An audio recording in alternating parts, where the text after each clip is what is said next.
During President Barack Obama's 2015 trip to East Africa, he praised Ethiopia as a symbol of political stability and economic prosperity in Africa. However, in the time since, the country has seen dramatic changes. Economic growth has slowed, an ongoing drought has threatened food security, and clashes between citizens and government forces have left hundreds dead.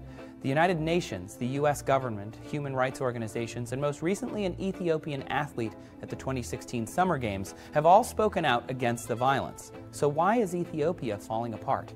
Well, much of Ethiopia's domestic dissent is aimed at its ruling party, the Ethiopian People's Revolutionary Democratic Front, or EPRDF. Soon after they took power in 1991, the EPRDF divided Ethiopia along ethnic lines, literally. The country is made up of 9 regions, each of which is named after the ethnicity of its inhabitants. The EPRDF strongly favors the interests of the Tigrayans who populate the Tigray region. Although ethnic Tigrayans only make up roughly 6% of the population, their representatives have seized 100% of the seats in parliament. Unsurprisingly, the EPRDF is largely viewed as corrupt, and the party as a whole allegedly wields unchecked authority on the press, the military, the lawmaking process, and the economy. In November 2015, this existing geopolitical tension erupted into protests, which were concentrated in the region belonging to Ethiopia's largest ethnic population, the Oromos. This region is mostly made up of farmland, and in 2008, the state began leasing large portions of it to foreign governments.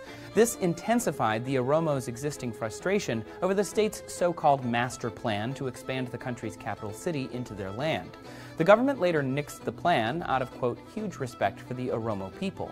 However, it wasn't enough to appease the people, and in July 2016, protests spread to a second region, which is home to the second largest ethnic group, the Amaras. Instead of leaving regional police to mitigate the protests, the government has sent in the military and the infamous anti-terrorism task force, which has allegedly fired live rounds into groups of protesters.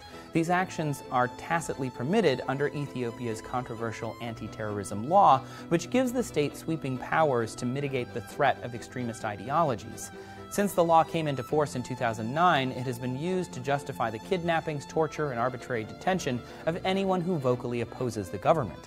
This is all happening as Ethiopia suffers from its worst drought in half a century, primarily affecting the country's rural population.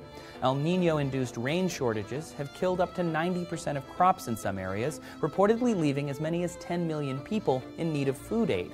Of course, the Ethiopian government did not induce the drought. However, it has intensified much of the population's ill feelings towards the state, as public officials reportedly ignored early warning signs of an environmental crisis in an attempt to preserve the narrative of economic success and prosperity. With this delayed response, the country is far from obtaining its appeal for $1.4 billion in international aid. Ethiopia's environmental and political problems show no sign of slowing down. Making the matters worse, the government has effectively closed off the country from the media. Foreign correspondents encounter excessive hurdles in obtaining press visas, and local journalists are reportedly harassed or jailed for reporting on the unrest or providing information to human rights groups. With little international coverage and seemingly no end to the government's violent reign, the country will likely remain in turmoil. Ethiopia's history is very complex and plagued with corruption. If you want to know how the ruling party secured so much control over the country, find out by watching this video. Around 30% of the population lives below the poverty line, and only a small handful of government and business officials hold significant wealth. Several watchdog organizations attribute the wealth disparity to widespread corruption. In 2014, Transparency International ranked Ethiopia as one of the most corrupt nations in the world. Thanks for watching Seeker Daily. Don't forget to like and subscribe so you get new videos from us every day.